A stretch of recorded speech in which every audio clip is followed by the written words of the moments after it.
بصوا، في حاجة برضو حلوة هنا عايز اقول لكم عليها. الشمس لسه طالعة دلوقتي، المطرة من الصبح بتمطر.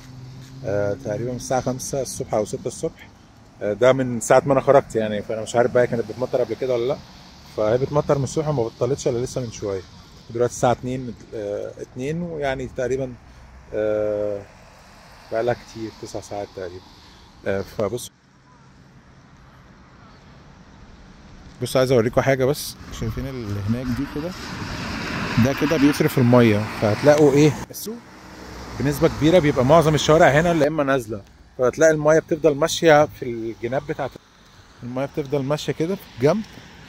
تفضل ماشية لا اما لا اما على النازل، لا اما يعني النازل الناحية ده او النازل الناحية التانية، وفي المية بتصرف. فمعظم الشوارع المطر تمطر مهما تمطر، لكن في الاخر خالص المية بتتصرف على طول.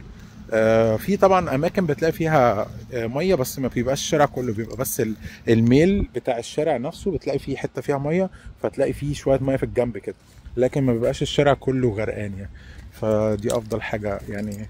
الشارع ممهده من بدري ان هي تبقى جاهزه ان المطره مطره سيول او مطره عادي ولا ايا كان، بيلموا الدنيا على طول.